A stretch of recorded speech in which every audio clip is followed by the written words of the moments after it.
ang bagong news online TV ng bagong milenyo.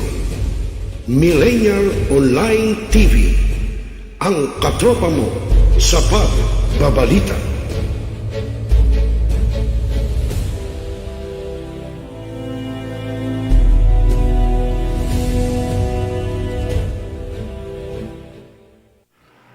Mga milenyo, pagod ka na ba galing sa trabaho? At gutom na sa maghabong pagtatrabaho, pero wala kang pagkain sa bahay? Narito na ang sagot, mga katropa, ang Super Manok Lechon. Napapawi sa inyong gutom at siguradong mapapa-analyze ka dahil sa tender juicy na jam mo pa at siguradong malinis at bagong katay buhat sa farm, kaya super na sa lasa at pangmasa pa. Ano pa hinihintay nyo, mga katropa? Takbo na sa Super Manok Panteño Siniluan at bumili na, baka maabusan ka, katropa.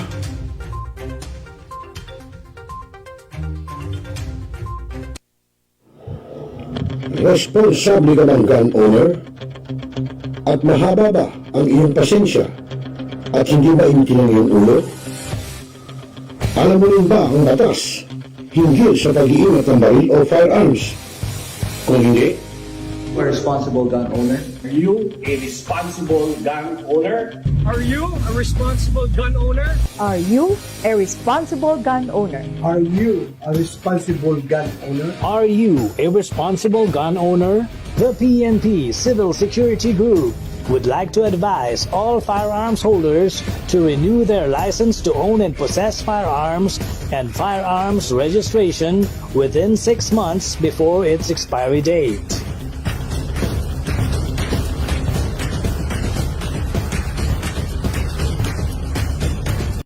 mga katropa at kaganos, tayo ituturo sa inyo ng One Gun Pilipinas o OGP ang lahat ng legal na paraan at proseso upang ikaw ay maging isang responsableng gun owners.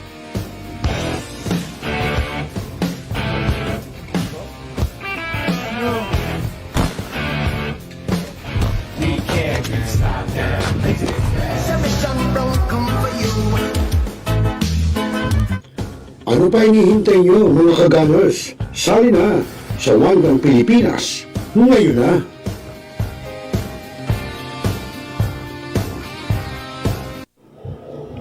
Responsable ka ng gun owner? At mahaba ba ang iyong pasensya? At hindi ba initin ang iyong ulo? Alam mo rin ba ang batas hinggil sa pag-iingat ng baril o firearms? Kung hindi, A responsible gun owner. Are you a responsible gun owner?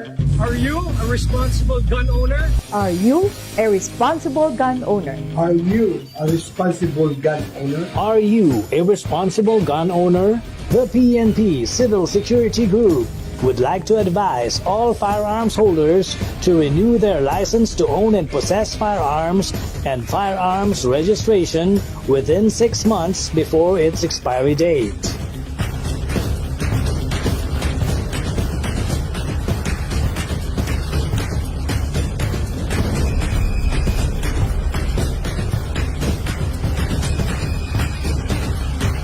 Tumawag na at makipag-ugnayan.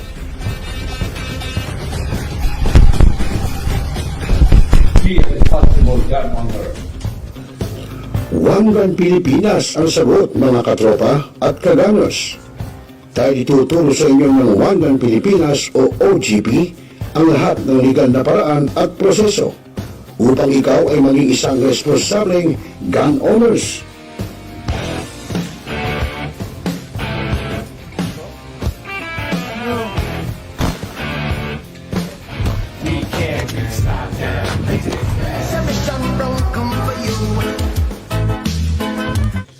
Ano pa hinihintay nyo, mga kagunners? Sali na sa One Gun Pilipinas ngayon na.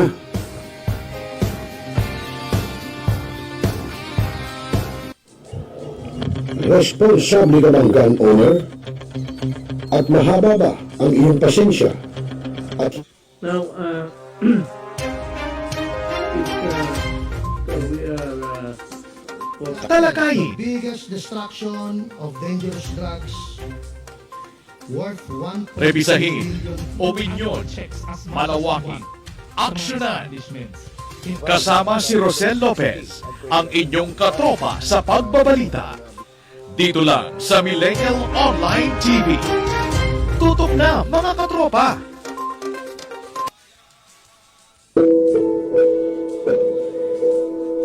Ikaw ba'y nag-iisa? Nalulungkot? Dahil iniwan at ipinagpalit? Niloko? Ngayon minamahal? Kung ngayon, itype sa iyong mga cellphone, Facebook o YouTube man ang Millennial Online TV.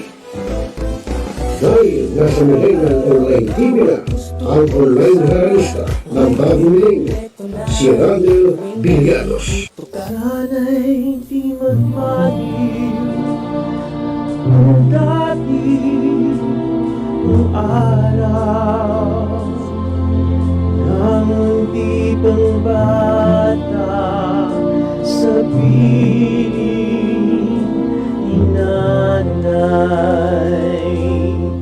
Nais kong mauli ang awit ninang mahal. You are the one who makes me happy when everything else turns to gray. Walk on through the rain. Walk on through the rain. Though your dreams be tossed and alone,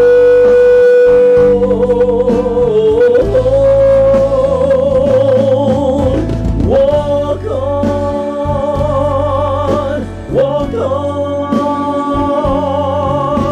with hope in your heart. At haharanahin kayo ni Randel ng iba't ibang awitin para maibsan ang inyong inip at kalungkutan kahit nasaan man kayo. Hanggang sa tumanda. Come on.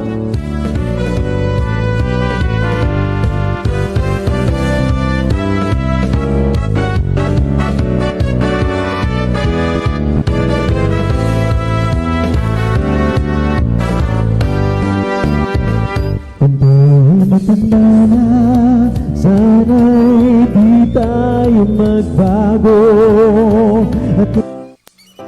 At pwede rin kayo makiduit kay Randel tuwing Huwebes ng hapon. Ano pa hinihintay nyo mga kamilenyo? Tawag na! Araw-araw ikaw ang gusto kong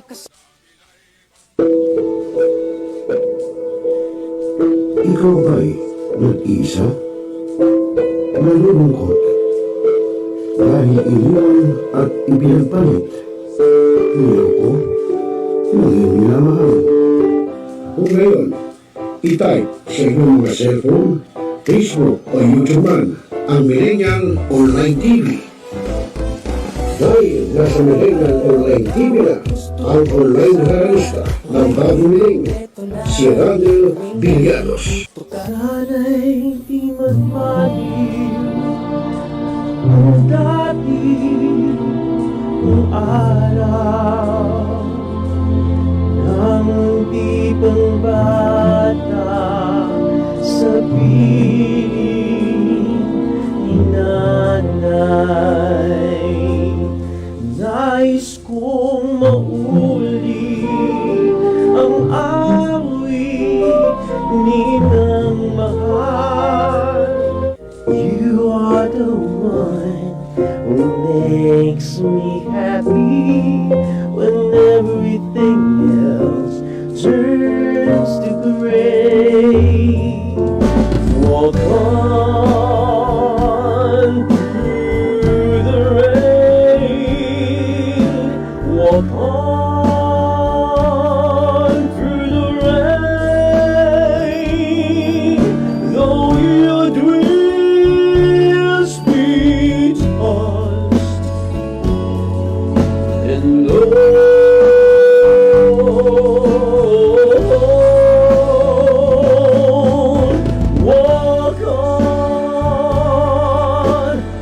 on with hope in your heart. At haharanahin kayo ni Randall ng iba't ibang awitin para maibsan ang inyong inip at kalungkutan kahit nasaan man kayo.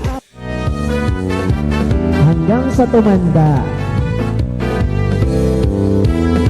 Come on.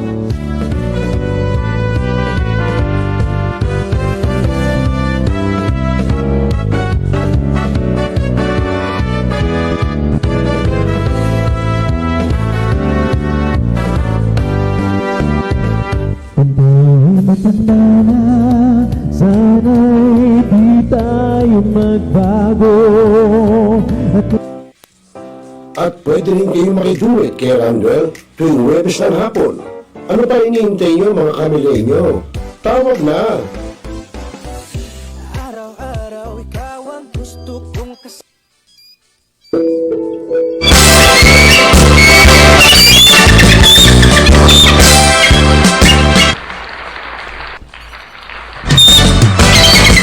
Magandang gabi sa iyo, Luz Biminda. Naku, pasensya na kayo, no?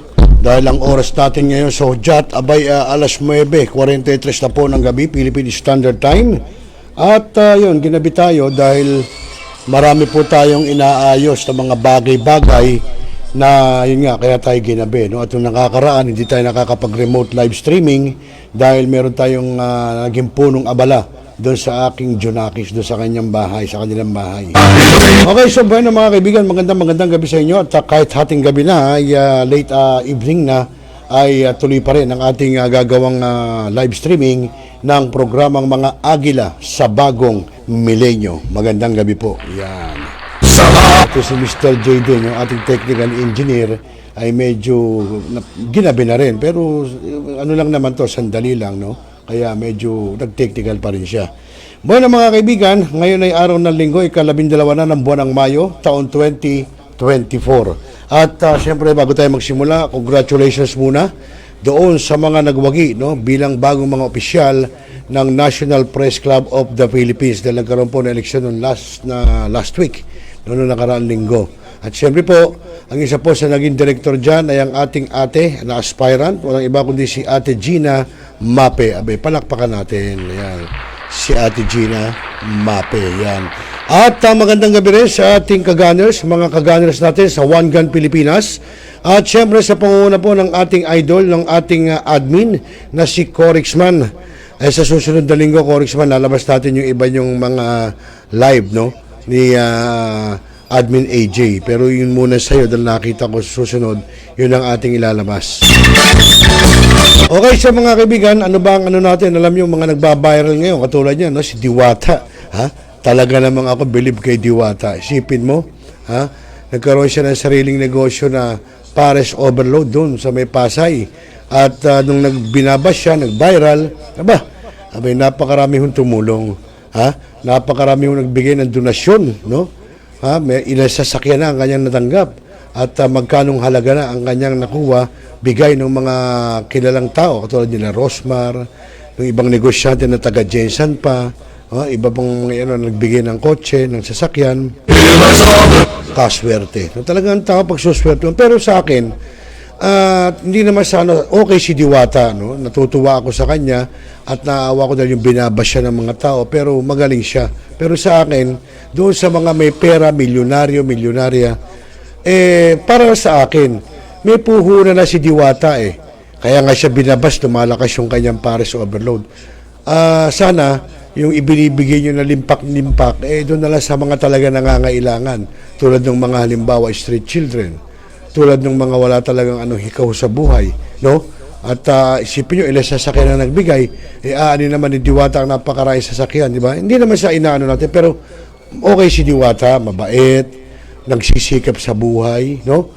At kasi bago po yan, na issue na rin yan, no? Na-interview na rin po sa TV na siya'y binugbog, no? Na sinaktan siya ng mga lasing yata o tambay. Kulong naman, yung mga gumawa sa kanya no, no? At tayo nga, after that, ayan na, nag-ano na pala siya, overload ng pares, no? Okay yun, tama yun, dahil nagsisikap sa buhay. Pero sana, yung mga milyonarya, ang bigyan po natin, yung talagang hikaw sa buhay. Si Diwata po, naghahanap buhay, may puhunan nga di ba? So yun ang ibig ko lang sabihin. Pero wala akong problema, talagang gusto yung bigyan, so okay lang ho yun. Sa akin lang naman suggestion. Okay, magandang gabi sa iyo, Idol Corixman ng One Gun Pilipinas, ang ating admin. At medyo ngayon, kaya medyo magmamadali tayo dahil ang dami nating naasikaso pa habang hindi pa umalis yung ating Junakis, yung aking anak, sasamantalahin ko lang. At ngayon, ilalabas po natin mga katropa, yung pong nangyaring usapin sa issue ng ACE Medical Center sa lungsod ng Valenzuela. Tayo po'y dumalo dyan sa press conference dyan noong Biyernes at talagang may parto po at kinasuhan na itong ACE Medical Center. So mga kaibigan, pinakamaganda ho, panoorin natin yung nangyaring press conference mismo sa lungsod ng Valenzuela. At kayo na po ang bahalang magbigay ng inyong opinion doon sa isinagawang press conference. Narito po.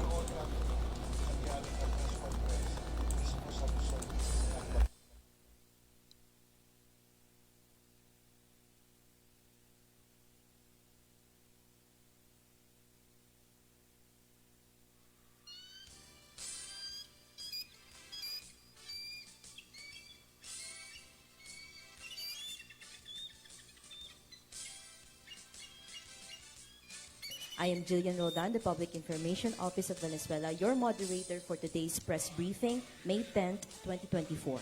So today, the city of Valenzuela opens this press briefing to discuss the recent updates and proceedings of the Palit-Ulos scam sa private hospital.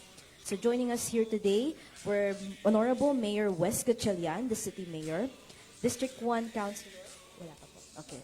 So, District 1 Councilor and the Office Head of Lamp Sinag, Attorney Bimbo de la Cruz, and Police Captain Armando de Lima from the Investigation Unit of Valenzuela City Police Station, and Ms. Dorothy Evangelista, the Chief of Social Welfare Operations. And we also have the victims in here. So now we will give the floor to our panelists, headed by Mayor Wes Gatchalian, to present the recent updates of the first and second case of the Palit-Ulos scam, and also to discuss the issued warrant of arrest and also the posting of bail. He will also update on the recently passed ordinance. So now we will give the floor to Mayor Wes Gatchalian. Thank you and good afternoon at magandang hapon po sa lahat ng ating mga kasamahan sa press corps natin at mga friends from the media group natin. Thank you once again for joining us in the part 2 nitong tinatawag nating Palit-Ulos scam, no? So, just to give you an update, may good news and bad news, no? The first, mauna na ho siguro yung good news natin. On the case number 1, the case of Ma'am Lavery Magtangob, we are very happy to report na lumabas na po ang warrant of arrest for Maria Cristina Eugenio, Raymond Masaganda, at Samuel de los Santos. Ito po ang mga employees of ACE Medical who were connected with the first case. No? So, two posted bail, si Maria and Raymond, and the third one, si Samuel, has yet to post bail. So, on the... if you remember, on April 3, we had the press con. So, dalawa pa yung present natin. And the second victim, whose case is serious illegal detention. Our victim is Ma'am Rochelle Alvaro, and the wife of Michael Alvaro. So, the update lang po natin dito ay submitted na po for fiscal resolution. And very soon ho, lalabas na rin po ang warrant of arrest for the... respondents, alleged respondents of the ACE Medical Center.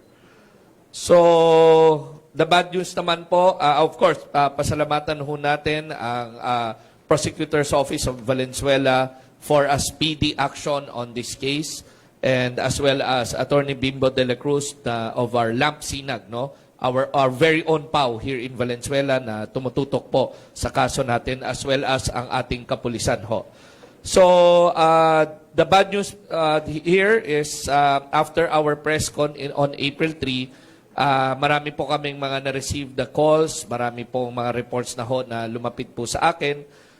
Sa totoo lang po, ang iba ho ay natatakot magsalita at natatakot humarap. But tayo po ay nagpapasalamat ngayon hapon kay Sherry Luvic Ignacio at kay Ma'am Nerissa Zafra dahil sila po mismo ang may lakas loob na lumapit po sa aking tanggapan at tulungan palakasin po itong palit-ulo scam natin sa ACE Medical. So, bigyan ko kayo ng konting background just to give you a background on case number 3, Ma'am Nerissa Zafra, who's beside me now.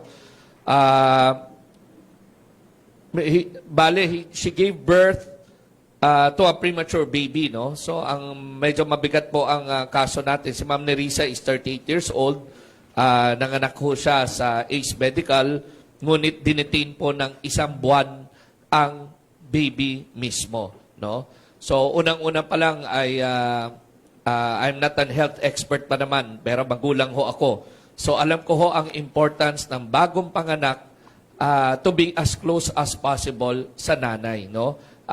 Every doctor, alam po natin yan, every gynae, OB po, alam po natin na very important from day 1, katabi po ng baby ang nanay. But medyo grabe po ang nangyari dito. Ito po, 1 month na she was separated from her newly born baby. So, kinausap niya ang ACE. Pareho rin po, tulad po ng iba nating a victim, tinuro siya sa Credit and Collection Department, nakipag-usap siya na maayos, nag-request siya kung pwedeng promissory note na lang. Pero unfortunately, hindi ho siya pinagbigyan. At yun nga ho, dinetain ang kanyang baby. Masaklap pa ay, si Ma'am Nerissa ay marunong ho siyang lumapit sa PAW, humingi po ng tulong, at nagpapasalamat po ako sa PAW Valenzuela na quickly naman tinulungan ho siya. Kagad-agad yung nalaman na nagsumbong siya sa PAW, ang PAW ay sumulat sa ACE, doon lamang kumilos ang ACE at natakot. So, rinilis po ang victim and her newborn baby, pero ang kanyang birth certificate ay winitheld naman, no? So, the final bill po ng sa case number 3 natin is almost 556,000. So, on April 15, the case was filed at the Office of the City Prosecutor at sinamahan ko rin po muli ang ating 2 victim at ito po right now are pending in the City Prosecutor's Office. So, for the case number 4 naman ay nagpapasalamat muli ako kay Sherry Luvic Ignacio na malakas na loob pong humarap sa akin, pero ito po ay mas masaklap pa ang kanyang story. Sherry Vic is 43 years old, a call center, a BPO agent, na nag-test positive for COVID-19 last October 11, 2021. So matagal na po itong kaso, imagine po ho. I forgot to mention po, ang case natin kay Nerissa, mga kasama, ay October 2017 pa ho. Ganong katagal na ho ito na nangyayari pala ang mga ganitong palit-ulo scam, no? So, going back sa case number 4, mga kasama, ang final bill niya ay 275,000. Pero, dahil po being BPO agent, ay meron silang mga konting benefits, may HMO sila na paid by the employer, pinagtulungan ang kailangan bayarin, naghagilap siya ang kanyang pamilya ng mahagilap na pera. Ang balansin niya lang po, mga kasama, ay 21,000 lamang. Pero kahit po 21,000 na lamang po at may intention naman ho siyang bayaran at sabihin na natin ho, medyo may kakayanan ang kanyang pamilya po na maghanap ng pera para po matustusan itong pagstay niya sa ACE dahil po sa COVID-19, kahit 21,000, dinetain pa rin ho siya ng 19 days. At pag sinabi nating detain din na 19 days, mga kasama, kumikita pa ang Ace Medical sa kanila. Parang taxi na ang Metro, kumikita pa. Sila na kailangan magpakain ng sarili nila. Hindi ko ho alam paano kumain ho si Ma'am Sherry Luvic dahil 90 days ho siya na sa loob, no? So, sariling sikap na lang dahil nakadetain ho siya, ayaw palabasin. Sariling sikap na lang makapaghanap ng pagkain sa loob ho. At ang masaklap doon, tuloy pa rin po ang pagbabayad. So, once again, on April 15, the case was filed at the office of the city prosecutor against the respondents of alleged hospital natin, which is Ace Medical. So, ganun pa rin ay parehong mga tao, si Maria Cristina Eugenio Muli, Amado Manuel Enriquez, Diosdado Batalo, at Roberto De Leon. Si Roberto De Leon din po ay responded din po doon sa case number 3. So, mamaya ho, we'll give the floor to them. Ayoko na kung pangunahan pa ang ating dalawang victim for them na sila na po ang magkwento sa kanilang horror na experience po sa loob ng private hospitals natin. Imagine nyo po, 1 month at 19 days yung isang victim natin. So, ano naman po ang ginagawa na hakbang po ng lokal na pamalaan ng Valenzuela? Kung naalala nyo po sa ating press con po last April 3, tinanong niya ho ako kung ipapasara ba itong hospital natin. Unfortunately, I do not have the jurisdiction is because ang license to operate nila is given by the Department of Health. So right after our press con, ako po ay nakipagpulong kay Secretary Ted Herbosa mismo at I wrote the letter already and gave it to him personally na hiningin mo natin na ang DOH ang magbigay oras on a speedy action no pertaining to the hopefully may pasara po ang ACE at tanggalin ang kanilang lisensya. We also found out na ang may-ari po ng ACE, ayoko na akong pangalanan pa, but unfortunately they are group of doctors and well-known doctors pala.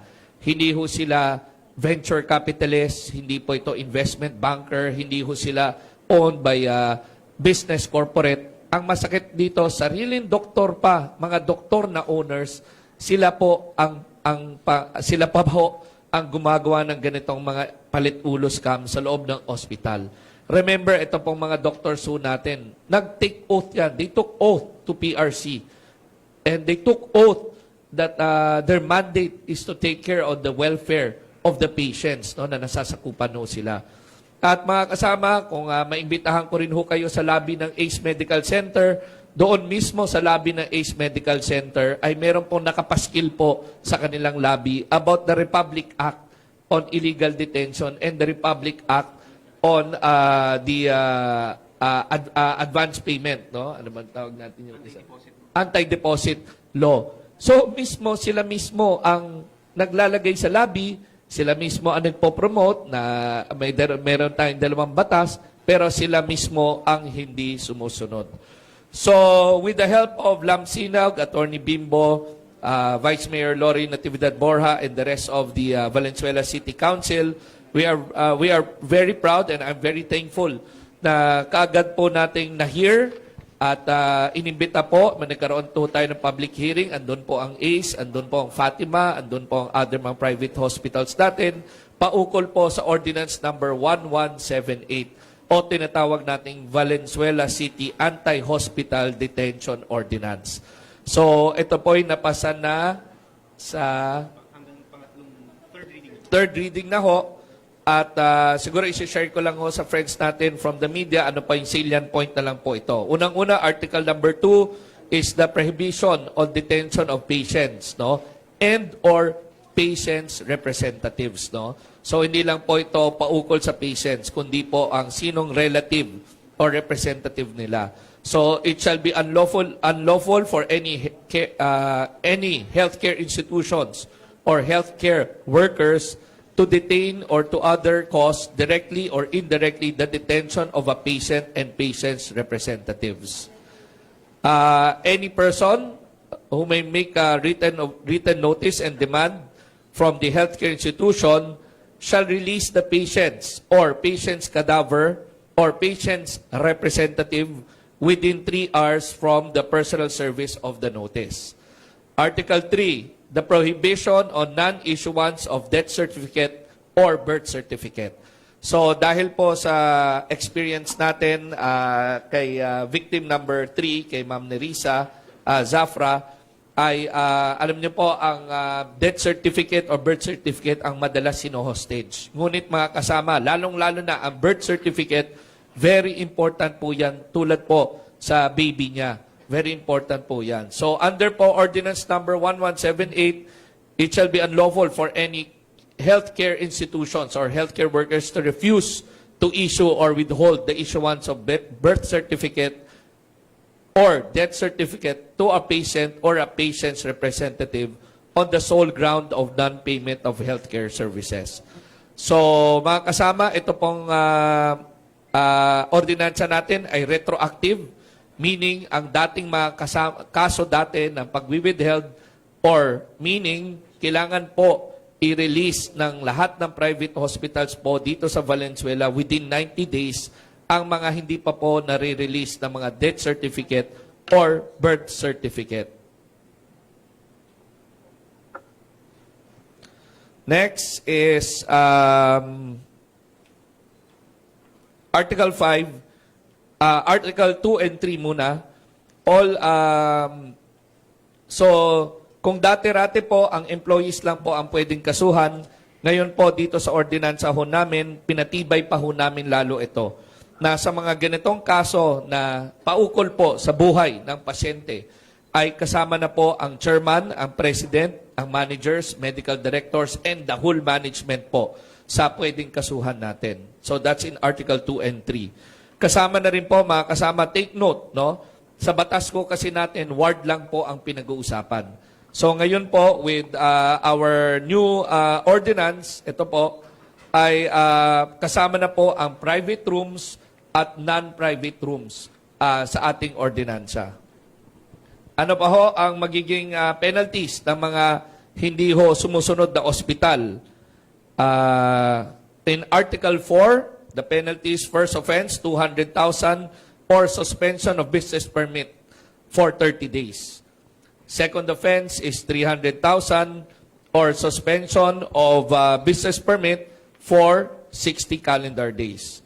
But ang third offense is 400,000 or suspension of business permit indefinitely, no, until such time na the city deems satisfactory how they remediated the act of the complaint, no. So isa rin po sa salient point po ng ating ordinance po sa Article 5, mga kasama, is the creation of the Valenzuela City Anti-Hospital Detention Assistance Funds. So lahat po ng penalty, no, na makukuha po ng lokal na pamahalaan, ilalagay natin sa isang trust fund at ito po ang gagamitin to cover ang mga unpaid promissory notes ng mga indigent patients namin or indigent namin na kababayan. So lahat po mga kasama ng penalty na malilikom po ng lokal na pamahalaan ay hindi ho pupunta sa lokal na pamahalaan. Rather, gagamitin namin ito para tulungan pa ang tulad ng ating 4 na victim ngayong umaga, tulungan silang makapagbayad sa mga promissory note o mga pending po na mga babayarin sa ating mga private hospitals. So, siguro yun lang ho, no? And I would take this opportunity to... ikaw na lang? So thank you very much, Mayor you. Wes. So at this moment now, we are now officially opening the table for your questions, concerns, and clarifications. So for those who will ask questions, we kindly ask you to state your name first, your designation, and from what media company you are working for. So now, may we hear first from Mr. Edwin Duque of the TZRH. Okay. So next, may we hear from Miss Elaine of TV5, if you have questions. Okay, Sir Jeff. Hello po. Good afternoon, Mayor. Good afternoon po. Siguro po, question lang po kay Miss Nerissa and Miss Sherry Lubick. Pwede po bang kayo po, maikwento nyo po mismo kung ano po yung mga pinagdaanan po ninyo sa ACE Medical Center?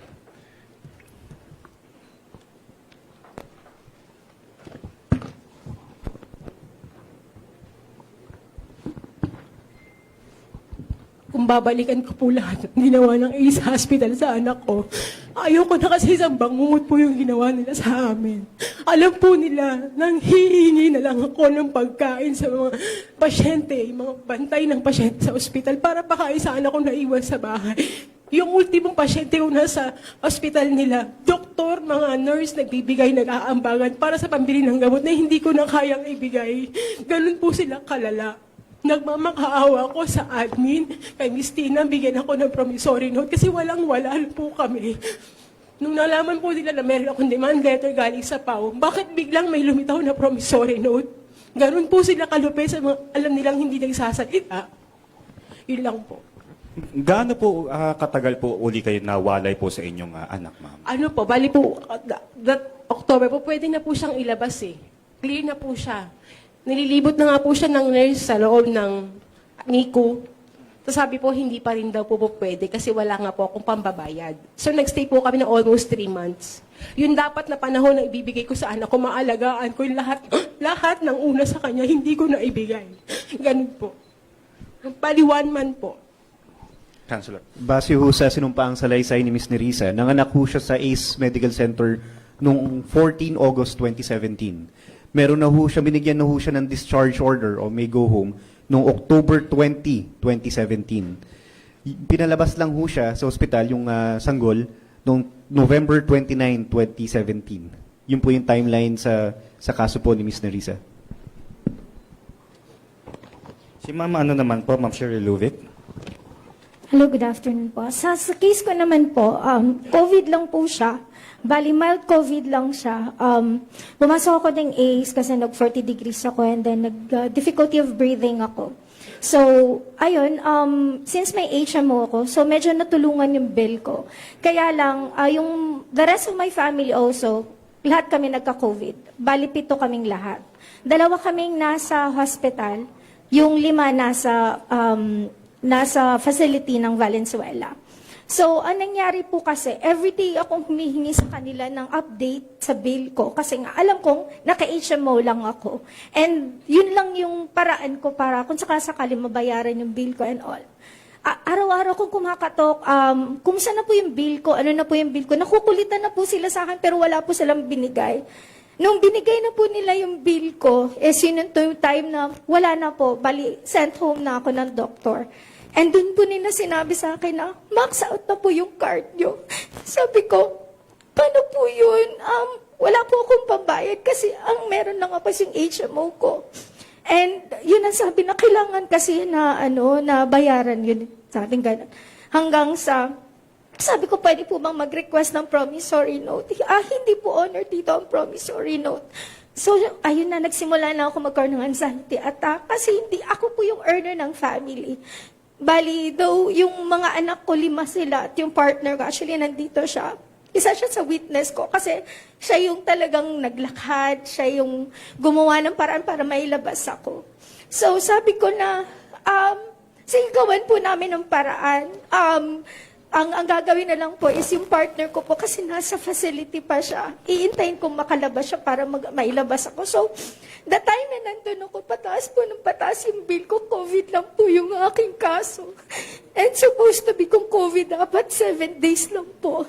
So, ang nangyari po, since pataas ng pataas yung bill ko, umabot po ako ng 21 days sa ACE po. And then, nung makalabas na yung asawa ko, sa facility, siya na po yung process ng DSWD. Tumakbi kami sa mayor's office, sa mga senator, guarantee letter. Ito pa po, ang pinakamasaklap. So, nakamat namin almost half na po ng bill.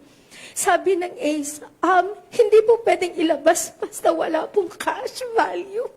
Doon na naman po ako na doon naman po ako namumblema kasi wala po kaming cash ng asawa ko. Sabi ko, paano natin ika-come up to? Wala tayong cash. Until, yun po, sumobra na po sa araw. Tapos, dumating po doon na nawala na po ako ng trabaho kasi training ako that day. That time na pumasok ako, nagkaroon ako ng COVID. I was a BPO call center agent po. Tapos, ayun po, nung nakalabas na po ako ng hospital, sinabi ko po dun sa company ko, inisya nila ako for termination. Kasi nga, training pa ako and zero tolerance ang attendance pag training ka. So, naapektuhan na trabaho ko, naapektuhan yung income ko sa family.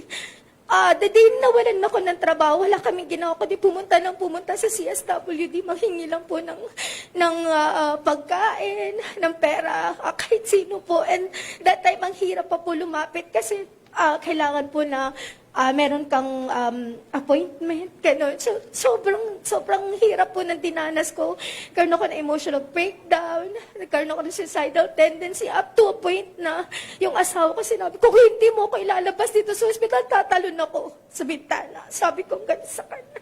So, ganun po yung trauma talaga ng dinala sa akin nung pangyayari po.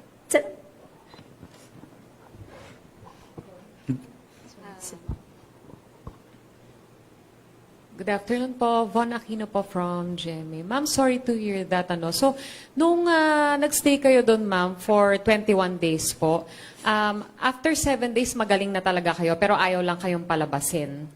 Sinabi lang po ba nila na yun yung total bill nyo after 21 days na? After 21 days, yes po.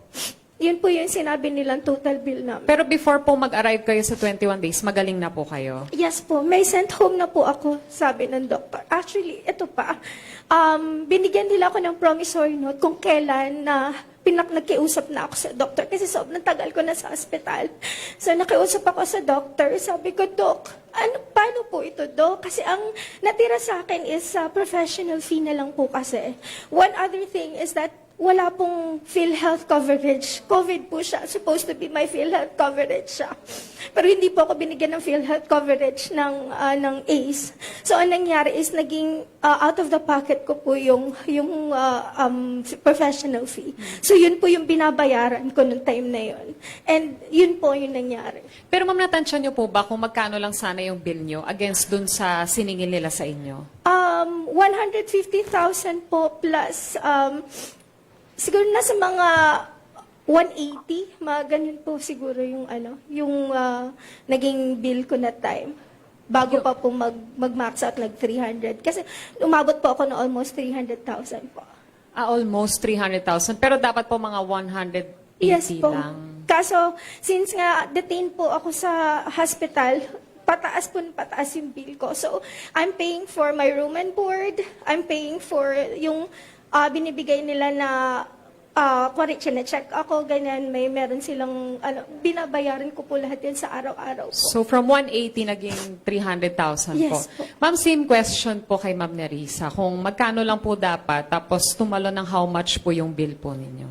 Ang total bill po ng anak ko is 556,000. So kung titignan ko po, kasi po, bali isang araw po is parang 3,000 sa NICU ng ACE. 1 month times 3,000 po, siguro po nasa 450, 400, ganun po. Ang alin po? Yung pong dapat na babayaran namin na bill. Pero naging magkano po? 557,000. Okay. Thank you po.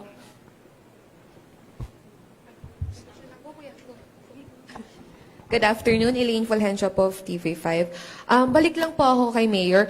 Mayor, kasi nasabi niyo po, ito for filing na rin, no? So, syempre, meron silang lakas ng loob na humarap ngayon. Ano naman, meron po ba tayong gagawin din just in case may threats po silang matanggap because of filing of the case po? Or meron na po ba tayong natatanggap recently since nung humarap po tayo? Sa akin po, wala po naman. Wala po. Well, unang-una, ganun din ang aking pasasalamat sa 4 na victim po natin na humarap ng malakas na loob po sa atin. Dahil kung hindi ho dahil sa kanila, hindi ho natin mahahanapan ng solusyon ito at hindi ko ho malalaman ang ganitong kalala. Dahil gaya po na sabi ko last press con natin, last April, hindi ko inakalain na sa private hospital pa mangyayari pala ang ganitong palit-ulo scam natin, no? So, just the same, kung meron man threat sa buhay nila, ito, katabi ko ho ang ating kapulisan and in coordination po sa ating barangay din, we will be willing to offer our security, no? Security measures po sa kanilang malapit po sa kanilang tirahan o sa kanilang pangangailangan ho nila at natutuwa ho na galing taga Valenzuela at taga dito naman ho sila at mako-closely monitor ho natin sila. Alam ko po, tanong nyo ho, pinupuntahan ng tanong nyo dahil unang-una malaking ospital po ang ACE Medical Center. Hindi lang po Valenzuela, kundi po buong Pilipinas. At ayon po sa aking SEC reports, nakita rin ho namin na well-funded po itong ospital nito. Kaya ho, ako rin po ay paminsan ay kinakabahan din kung sakali pong balikan po ang ating mga victims, 4 na victims dito. Pero may assurance is given to all of them as well as sa hanay po ng ating VCPD na kung sino man po ang gusto pang magsalita at lumapit po sa akin, poprotektahan ho namin at bibigyan ho namin ng proper na seguridad po para ho sa kanila. Thank you very much. Another question po from Mr. Jeff. Ano pa, if follow-up lang po, Mayor, paano po sila binabantayan po doon? Para kasi illegal detention po ang ating kaso. Paano po sila binabantayan para hindi po kayo makalabas? At sino po yung mga, kumbaga, bantay sarado po sa inyo? Sa kaso po kasi ng anak ko po yung nakadetain sa hospital. So ako po, nababisita ko naman po siya. So yung anak ko, baby, hindi naman po pwedeng tumakas yung anak ko. Yun po. Sa akin naman po is, syempre, dahil pasyente po ako ng hospital, hindi naman po pwedeng tatakas din po ako. Kasi syempre, alam ko rin naman po yung rights ko bilang isang pasyente din po, na wala din po akong karapan tumakas. Kasi ako din po ang babalikan. So yun po yung rason kung bakit wala namang pong pumilit, wala namang nagsabi sa amin na bawal tumakas. Pero syempre po, dahil ikaw po yung pasyente, may karapatan ka at may alam kang mga I would say loss po patungkol sa ganyan po. Sa ating case number 1 and 2, ito talagang binantayan sila. Kaya po, the respondents natin are the security agency, the security guard. So, kasi kitang-kita ho namin sa CCTV na doon sa security room, dinetain talaga physically and caught in CCTV. Kaya doon sa warrant of arrest natin, kasama yung security guard at safety officer po ng ACE Medical. Thank you very much. Another question from Ms. Beth. Good afternoon po, Mayor. Sa nangyari pong to, nakakasama ng damdamin na mga doktor pa pala mismo ang nasa ilalim niya. I never expect that. Do you have any plan na mag-recommend ng closure kahit sa Valenzuela branch lang ng ACE Hospital? Yes, ma'am. Beth, bale, hinihiling ko ho at siguro kunin ko na rin pagkakataon nito na manawagan po sa Department of Health. Actually, kanina tinatawagan ko si Secretary Ted, baka busy lang ho. Pero ang kapangyarihan na yan ay nasa kamay po ng DOH. Kung ayaw na po natin maulit ito sa iba pang, hindi lang po Valenzuelano, kundi sa iba pang mga Pilipino no, sa buong Pilipinas, alam na natin nangyari po yan dito sa branch nila sa Valenzuela, malamang yan din po ang patakaran nila sa branches sa iba. Alam niyo po, may lumapit na sa akin na taga Bulacan, hindi lang po, ayaw lang po pang mag-file ng kaso, tinatrabaho ko pa ho, dahil may branch ho sila sa Bulacan pala. Pero, I am calling the attention of Secretary Ted Herbosa to act upon this already. Kung kailangan pong ipasara po yung ospital, ipasara na ho at tutulong pa ho ang lokal na pamalaan para po hindi na po mabiktima at marami pa silang mabiktima pa dito sa aming lugar. Ito po with Ordinance number 1178, kahit papano ay may pangil na po ang aming lokal na pamalaan at ito po ay magagamit na ho namin dahil dito po hindi lang po empleyado ang pwedeng kasuhan. Pati po may-ari, shareholder, chairman, president, managing director, medical director, sila po lahat ay pwede nang masangkot po. At dito po, pag umabot kayo sa third penalty, pwede mong mag-revoke ng business permit indefinitely until such time po na maayos po ang kaso. But then again, ang powers na national, ang hinihiling ko, sana po mabigyan pansin tayo ng DOH dito sa kaso natin dahil noong April, 2. Ngayon pong May, 2. Baka ho sa darating na June o July, dumami at dumami ho ito. At enough na po itong pakinggan sana ng DOH. These are enough evidences. Real-life evidences po. Real cases ho ito. May CCTV footage ho ito at validated po ng kapulisan natin. Kaya ho sana ay ay makinig po ang DOH, tulungan po ako ni Secretary para sa ganun pa man din, immediate closure na po natin itong establishmento natin. Thank you very much. Any further questions from our media friends? Okay, so now we thank you everyone for your questions. So to formally close this press conference, we would like to call once again on Mayor Wes Gatchalian for his concluding remarks and announcements. Siguro yun lang ho. Ako po ay nagpapasalamat muli sa oras po ng ating friends from the media groups and press corps. So baybayan po natin. We'll give you updates din po. Kami po ni Attorney Bimbo will give you updates papaukol ho sa pag-transpire po, lalo na sa case number 2 po na parating na hopefully ay mabigyan ng hustisya rin po ang case number 2 natin. And likewise, ang aking taus-pusong pasasalamat po sa kooperasyon ng ating 4 na victim, ang kanilang pamilya, ang kanilang mga kaibigan na sumusuporta sa kanila.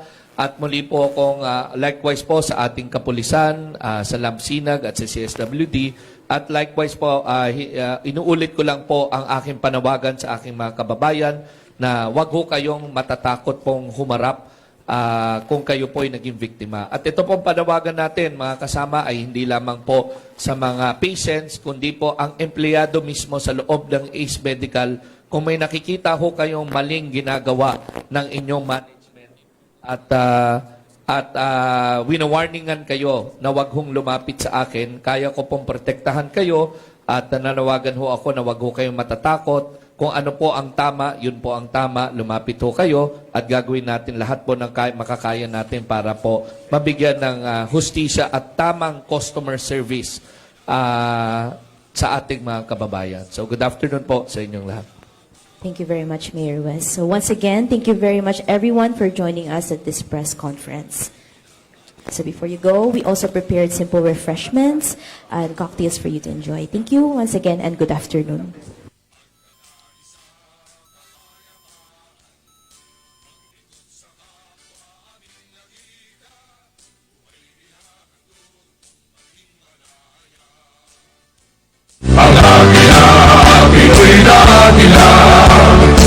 Okay, so yun mga kaibigan, napanood natin yung ginawa pong press conference dyan po sa Valenzuela City, no, kung saan po ito nga po yung issue usapin ng anomalya, no, ng ACE Medical Center. No, ngayon pala funded, talaga palang funded yung hospital na yan dahil maraming branches buong Pilipinas. At ayun, sana naman aksyon na ng Department of Health, no. Wala namang magagawa ang ACE kung ipasasara ho sila kung i-revoke ang kanila lisensya kahit sa Valenzuela lang. Pero sabi nga, totoo yun, kung patakaran niya sa Valenzuela ganon, sigurado yan sa ibang branches nila, ganon din ang nagiging patakaran nila. Mga kababayan natin, kung kayo magpapakonfine, huwag na ho kayo magpapakonfine dyan po sa ACE Medical Center dahil baka i-hostage din po kayo dyan, no? At kawawa naman kayo o yung inyong pasyente. Ayan po pinananawagan natin sa lahat ng ating mga kababayan na huwag na kayo magpakonfine dyan sa ACE Medical Center, no? At marami naman ng ospital dyan na po pwede yung mga private na pwede yung magpakonfine kayo na hindi ho ganyan na kayo i-hostage. Actually, meron po sa ospital. Ginigipit po yung pasyente dyan po sa may area ng Malolos, Bulacan. No? Yan ay isasangguni natin kay Governor Daniel Fernando. No? Na parang ganyan din ang style na lumaki ang bill at ayaw palabasin. Malalaman natin, alamin natin ang buong detalye po. Okay po na mga kaibigan, sa oras na alas 10:15, tama ba? Alas 10:25 na ng gabi. Malabo na mata natin, matanda na kasi. Alas 10:25. Pasamantala po, magpapaalam muna tayo at muli tayo magbabalik siguro sa mga susunod na araw. At sa ngayon, medyo magiging weekly muna tayo, no, dahil yung meron tayong mga inaasikaso lang, tinatapos lang natin. At yun, maraming salamat kay Idol Corisman ng One Gun Pilipinas at yung ating mga ka-gunners. Magandang gabi sa inyo at syempre sa ating mga aspirant ng Media Riders Eagles Club. Magandang gabi sa inyo at muli po, ako yung naging lingkod, naging kasama dito po sa programang mga Agila sa Bagong Milenyo, Rosel Lopez. Magandang gabi Pilipinas at mapayapang magdamag. Magandang gabi po. Responsable ka ng gun owner at mahaba ba ang iyong pasensya at hindi ba initin ang iyong ulo? Alam mo rin ba ang batas hinggil sa pag-iingat ng baril o firearms? Kung hindi, A responsible gun owner. Are you a responsible gun owner? Are you a responsible gun owner? Are you a responsible gun owner? Are you a responsible gun owner? Are you a responsible gun owner? The PNP Civil Security Group would like to advise all firearms holders to renew their license to own and possess firearms and firearms registration within 6 months before its expiry date.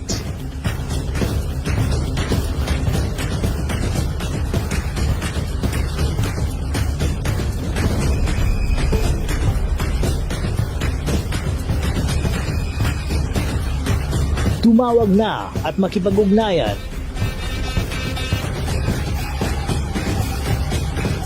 Be a responsible gun owner. One Gun Pilipinas ang sagot, mga katropa at kaganos. Tayo ituturo sa inyo ng One Gun Pilipinas o OGP ang lahat ng legal na paraan at proseso upang ikaw ay maging isang responsableng gun owners.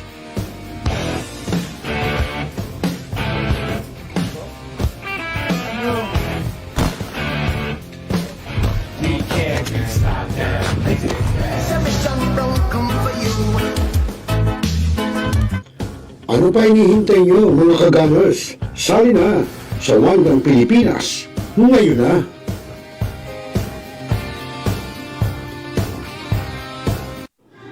Barangay, pangunahing unit ng pamahalang lokal kung saan dito pinag-uusapan ang bawat sinalog ng mga residente ng bawat barangay. Dito rin pinag-uusapan ng mga piling halal na opisyal na barangay ang mga proyekto para sa kanilang barangay. Kumustahin natin ang panunungkulan ni Kapitan dito sa Dama Barangay sa Millennial Online TV Worldwide, ang katropa ng bawat barangay. Ating tinatapos ang ating pagpupulong. Maraming salamat po sa inyong pagdalo at tapos na po ang ating session. Enjoy na po tayo. Hanap mo ba ay Unwind Ventures? Tara nang mamangha sa mga tanawin.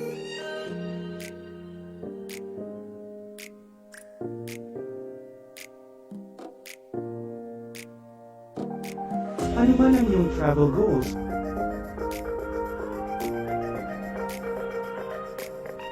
Dadalhin namin kayo.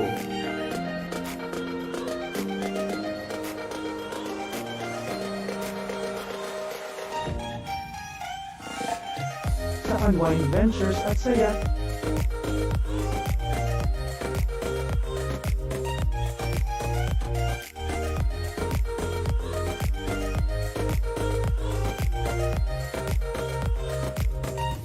Dito lang sa Wow Biyahe.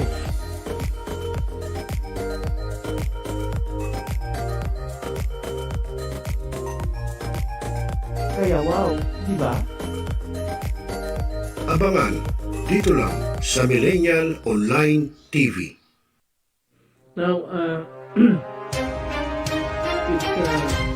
we are Talakayin. Biggest destruction of dangerous drugs worth 1. Rebisahin. Opinyon. Malawaking. Aksyonan. Kasama si Rosel Lopez, ang inyong katropa sa pagbabalita. Dito lang sa Millennial Online TV. Tutok na, mga katropa! Pinaigting, pinalakas ang bagong news online TV ng bagong milenyo. Millennial Online TV, ang katropa mo sa pagbabalita.